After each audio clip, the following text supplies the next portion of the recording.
अल्हम्दुलिल्लाह रब्बिल आलमीन वस्सलातु वस्सलामु अला सय्यिदिल मुरसलीन। अम्मा बअद, अऊज़ु बिल्लाहि मिनश शैतानिर रजीम। बिस्मिल्लाहिर रहमानिर रहीम। या अय्युहल्लज़ीना आमनू उदखुलू फिस्सिल्मि काफ़ा। सदक़ल्लाहु मौलाना अज़ीम व बल्लगना रसूलुहुन नबियुल उम्मियुल करीमुर रऊफ़ुर रहीम। या इलाही मेरा तेरी अता का साथ हो, जब पड़े मुश्किल शहे मुश्किल कुशा का साथ हो। या इलाही भूल जाए हम मौत की तकलीफ को, शादी दीदार हुस्न साथ का साथ। चमक तुझसे पाते हैं सब पाने वाले, मेरा दिल भी चमका दे चमका दे। बरसता नहीं देखकर अब्र रहमत, बदों पर भी बरसा दे बरसाने वाले।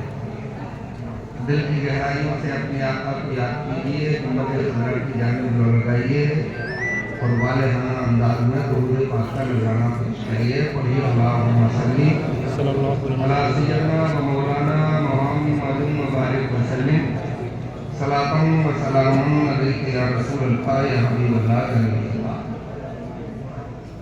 मोहम्मद मुस्तफ़ा जलवा दिखा दो बेहिजाबाना, मोहम्मद मुस्तफ़ा जलवा दिखा दो बेहिजाबाना। मेरा दिल भी चरागे हुस्न का बन जाए परवाना। और मदीने चल के सुल्ताने अरब से भीख मांगेंगे, मदीने चल के सुल्ताने अरब से भीख मांगेंगे। फकीरों के लिए मौजूद है दरबारे शाहाना। एक बार कलमा तैयबा भी पढ़िए, ला इलाहा इल्लल्लाह मुहम्मद।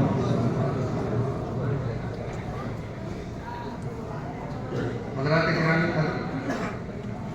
आपकी अज़ीम शान कॉन्फ्रेंस निज़ाम मुस्तफ़ा कॉन्फ्रेंस,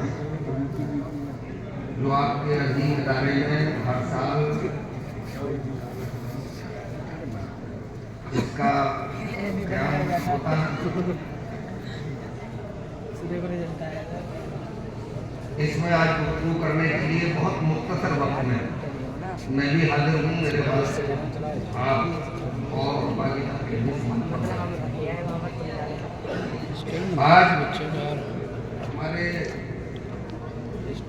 मदरसे के नाज़िम आला जलालतुल इल्म हज़रत मौलाना सलीम अख्तर साहब ने एक बहुत दिलसोज, बड़ा तकलीफ दे मौजूद उस पर मुझे गुफ्तगू करने का हुक्म दिया है।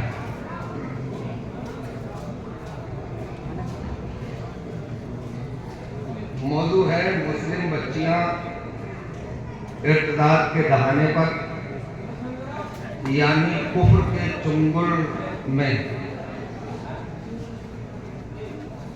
उसकी वजूहात क्या है और उसका इलाज कैसे किया जा सकता है।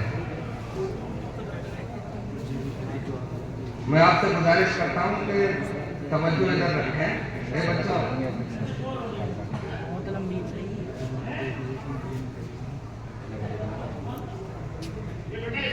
हज़रात किराम,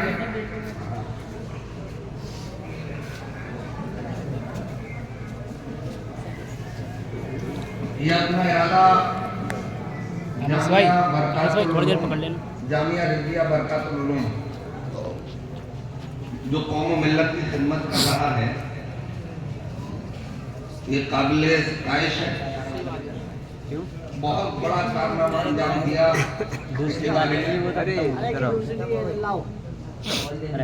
अब खुशी ये है कि गुज़िश्ता चंद सालों से अपनी कौम की बच्चियों का भी इदारा कायम किया जा चुका है।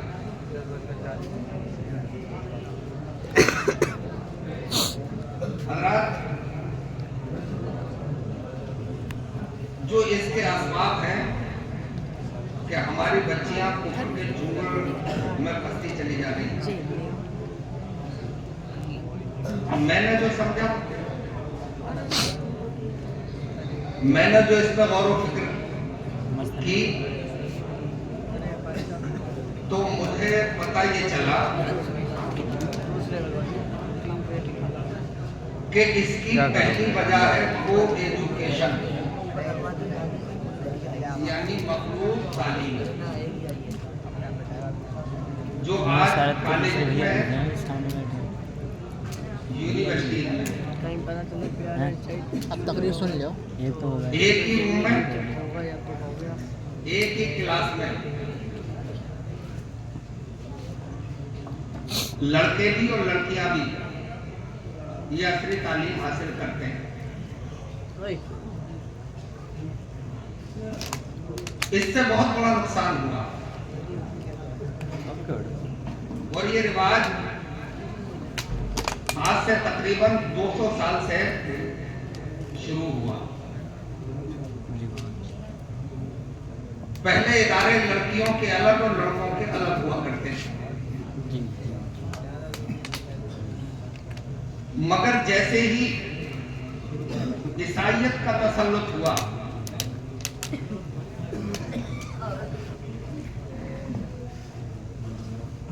तो इसने पहला गेम ये खेला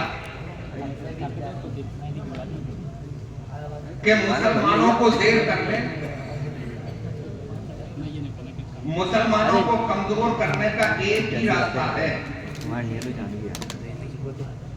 और वो रास्ता ये है कि इनमें बेहयाई को आम कर दिया जाए।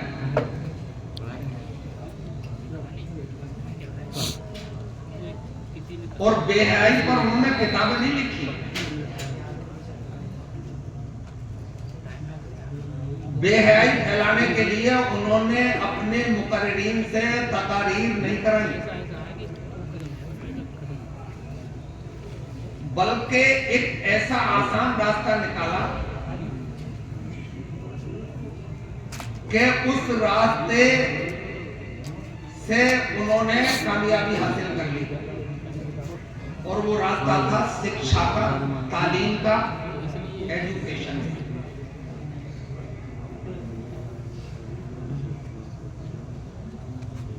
अगर वो बेहयाई पे तकरीर कराते तो क्या अपनी कौम कबूल कर लेते? बेहयाई पर किताबें लिखते तो उनसे अपनी कौम जंग पर आमादा हो जाती। मगर रास्ता ये निकाला उन्होंने कि कुछ अपने फेवर के लोगों की बच्चियों को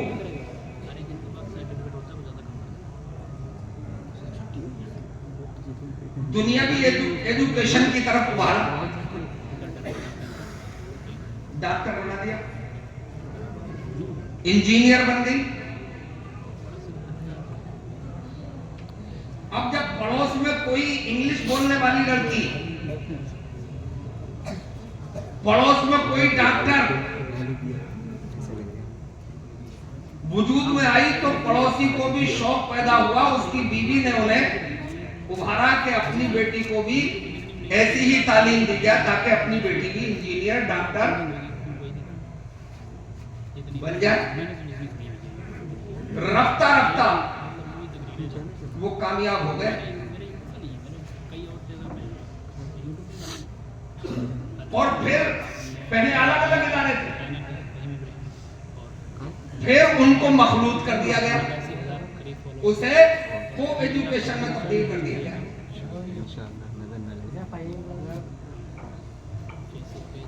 अब लड़का और लड़की जब एक ही रूम में बैठ के पढ़े तो ये इंसान की फितरत है कि आदमी के दिल का खिंचाव औरत की तरफ होता है और औरत का आदमी की तरफ।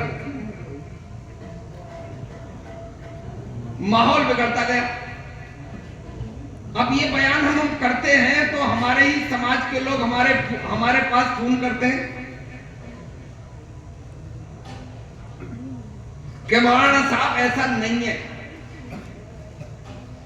जो बिगड़ता है वो घर में रह के भी बिगड़ जाता है और जिसे नहीं बिगड़ना है वो को एजुकेशन में भी नहीं बिगड़ेगा। मैंने कब कहा कि सब बिगड़ जाएंगे? मैंने तो अभी नहीं कहा। सब तो कभी भी नहीं बिगड़ते। जैसे अफीम फ्री बांटी जाने लगे, शराब फ्री कर दी जाए, तो क्या सब शराबी हो जाएंगे? नहीं। सब अफीम पीने लगेंगे? नहीं पिएंगे ना। मगर अक्सरियत ऐसी होगी कि उसकी तरफ उनका दिल माइल हो जाएगा। मगर हजरत एक बात और बड़ा गौर से सुने, ये अफीम, ये शराब, ये इंसान के लिए नहीं है। ये नशा है और नशे कतई से साबित है कि हराम है। मगर औरत तो आदमी के लिए है और आदमी औरत के लिए है। ये दो ऐसी इकाइयां हैं कि इन्हें जब मिला दिया जाता है जायज तरीके पर, तो अल्लाह तबारक व तआला इनके जरिए से नस्ल बढ़ाता है और वो हलाली होती है। तो सब तो नहीं, मगर अक्सर बिगड़ गए जब बेहयाई हुई। और बेहयाई की वजह आप मान लीजिए को एजुकेशन है, उस इस जुमले से समझिए कि मैं ये कैसे मान लूं कि पेट्रोल के टैंक पर मोमबत्ती जलाई जाए और आग न लगे, है? और उसका नतीजा आप देख लो, मैं बताऊंगा, आपका दिल हिल जाएगा। अभी 4 साल पहले की बात होगी, महाराष्ट्र में एक शहर है पूना, वहां से मेरे पास फोन आया कि मौलाना यहां गजब हो गया। मैंने कहा क्या हुआ? बोले 1 महीने में यहां की मुस्लिम लड़कियों ने, जिनकी तादाद 5000 है, हिंदू लड़कों के साथ शादी करने की दरखास्त डीएम के यहां दे दी है।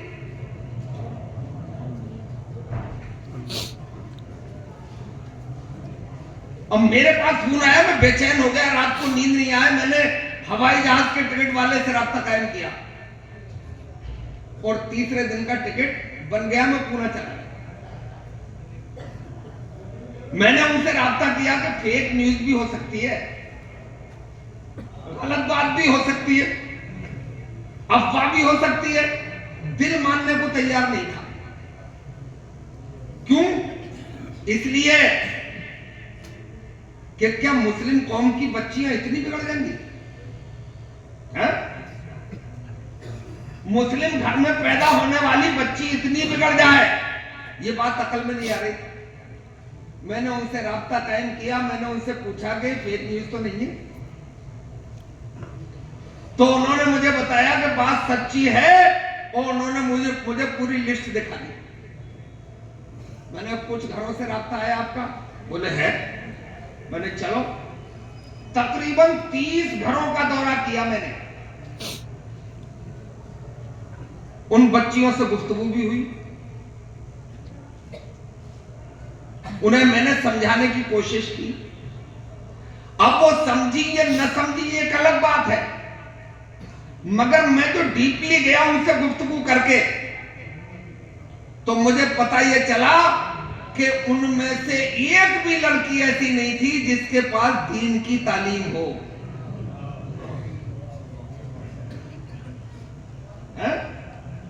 सबको एजुकेशन, सब कॉलेज के प्रोडक्ट, सब यूनिवर्सिटीज की तालीम याफ्ता, और उस पर जुल्म ये कि उनमें से एक भी 30-35 साल से कम उम्र की नहीं है। एक तो करेला और फिर नींद पे चला दिया, एक तो उम्र ज्यादा कर ली और दीन की तालीम भी दे दी है।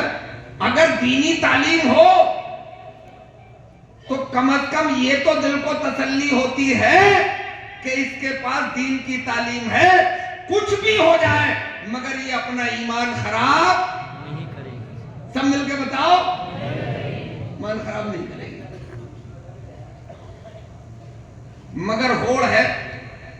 एक साहब तो मुझसे बोले, मौलाना अगर ऐसी गुफ्तगू रही तो हमारा समाज बहुत पीछे चला जाएगा,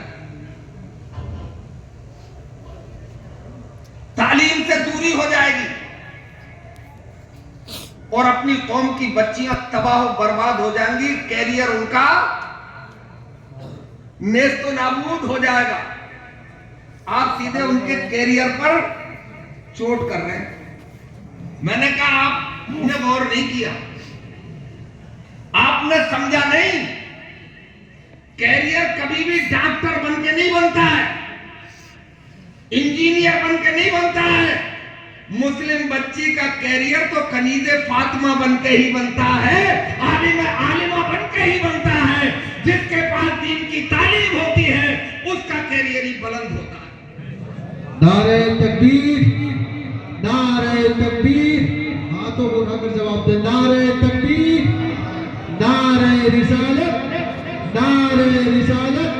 निज़ामे मुस्तफा कॉन्फ्रेंस, निज़ामे मुस्तफा कॉन्फ्रेंस, अज़मते कुरान, नारे तकबीर, नारे रिसालत। सुभान अल्लाह। अच्छा चलिए, मैं आपको रोकता भी नहीं हूं कि आप डॉक्टर मत बनाइए। एक एक रात में एक एक कव्वाली की महफिल में लाखों रुपये खर्च करने वाली कौम है आप। बड़ी बड़ी कॉन्फ्रेंसों में 50-50 हजार रुपये के शोरा बुलाने वाली कौम है आप।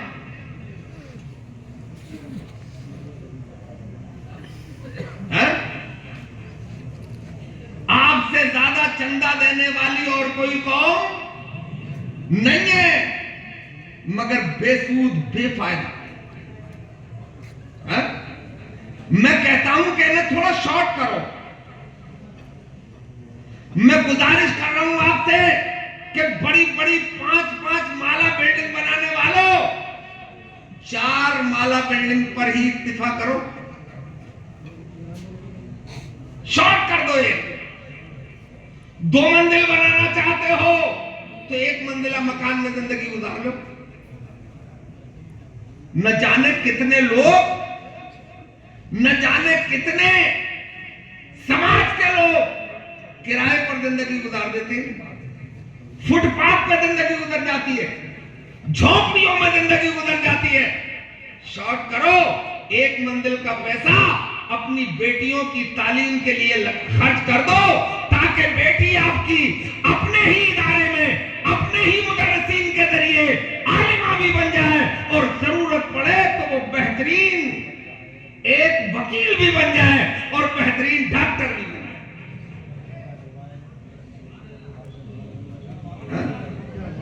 मैं कहता हूं कि कभी आंख मीच के थोड़ी देर के लिए बंद कमरे में सोचना कि कामयाबी का रास्ता तन्हा मजहब इस्लाम ही के पास है। ये जुमला मैंने क्यों बोला? इसलिए कि नबी की तालीम के बगैर कोई कामयाब हो ही नहीं सकता। बहुत कोई हुआ हो तो बताओ। जैसे एक बात पूछ रहा हूं आपसे, नबी का बेस, नबी की बेशक इसलिए होती है कि वो रहबरी करे, भटके हुए लोगों को राह रास्त पर लाए, इमामत करे।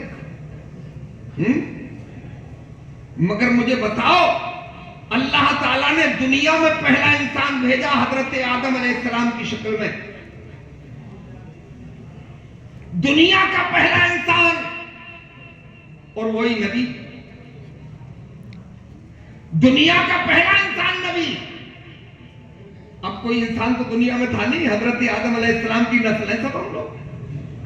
है? फिर रहबरी किसकी? कोई राजी नहीं है? इमामत किसकी जब कोई मुक्तदी नहीं है?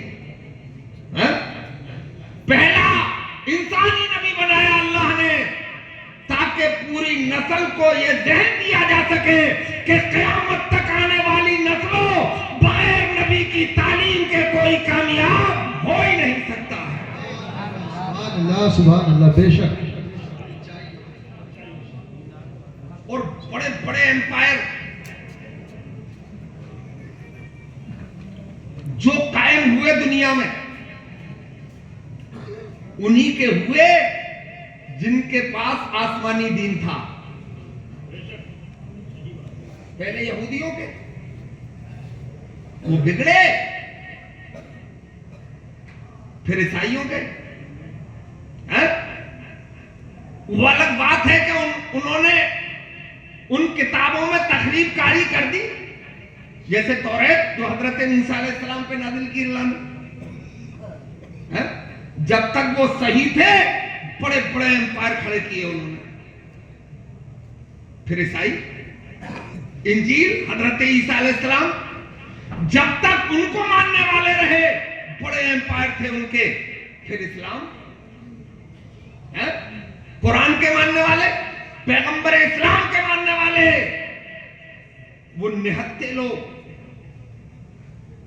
वो कमजोर से लालच से लोग,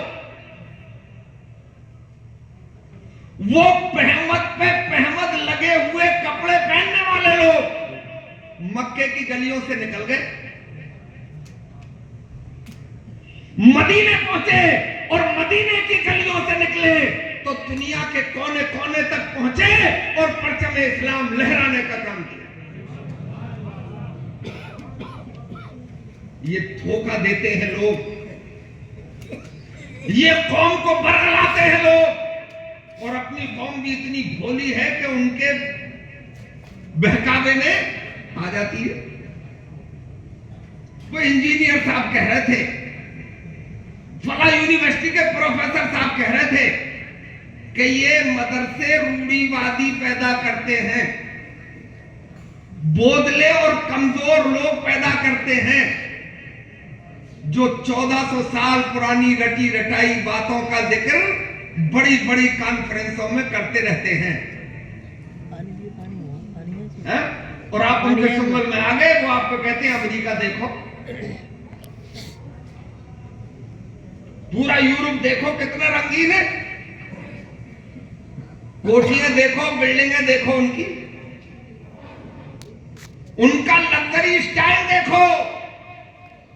200 साल तक दौड़ो तो उन्हें छू ना पाओ, मगर मैं आपको यकीन दिलाता हूं ये मैजिक है, ये धोखा है, ये नजरबंदी है। आपकी आंखों पे पर्दा तो हो सकता है मगर हकीकत नहीं है। पर्दा उठेगा तो जलवे मोहम्मद रसूलुल्लाह ही के नजर आएंगे। सुभान अल्लाह, बेशक, सुभान अल्लाह, सुभान अल्लाह। पर्दा उठा के देखो, और अब भी अगर यकीन ना हो तो पूरी दुनिया का ग्लोबलाइजेशन हो गया है, पूरी दुनिया एक विलेज बन के रह गई, एक गांव। मोबाइल पर सर्च करके देखना, जिन्हें तुम कामयाब कह रहे हो वो इतने नंगे हैं, इतने नंगे हैं, अपने तो हमाम में नंगे हैं, वो रोडों पे नंगे नजर आएंगे, आपको पार्कों में नंगे नजर आएंगे। आप देख लेना सर्च करके, जो बड़ी बड़ी कोठियों और बंगलों में रहते हैं, लग्जरी स्टाइल है उनके पास, लग्जरी ऐसी बंगले और गाड़ियां हैं उनके पास, इतनी दौलत है उनके पास, शुमार करना मुश्किल है। मगर देखना सर्च करके, वो अमेरिका के कामयाब जिन्हें तुम कहते हो, मादरदात नंगे, नई लड़कियां नए लड़के, बुढ़े और बुढ़िया समंदर के किनारे नंगी होकर लोट लगाती हुई नजर आएंगी। इसका मतलब यह है कि सुकून बंगलों में नहीं है, सुकून कोठियों में नहीं है, सुकून डॉलरों में नहीं है, सुकून तो जिक्र इलाही में है। किसी गुलाम मुस्तफा से तो पूछो कि वो ईशान की नमाज पढ़ता है और चैन से झोपड़ी में चैन की नींद सो जाता है। नारे तकबीर, नारे तकबीर, नारे निजाम मुस्तफ़ा कॉन्फ्रेंस अज़मत कुरान असातिज़ाए जामिया रज़विया बरकातुल उलूम उलमाए अहले सुन्नत जश्न दस्तार बंदी नारे तकबीर नारे रिसालत सुभान अल्लाह सुभान अल्लाह। एक बात ईमानदारी से और जरा सोचना, उसका गौर व फिक्र करना। जब सुल्तान सलाहुद्दीन अय्यूबी इस दुनिया में इस्लाम के परचम लहरा रहे थे तो को एजुकेशन थी, आपका कॉलेज थे।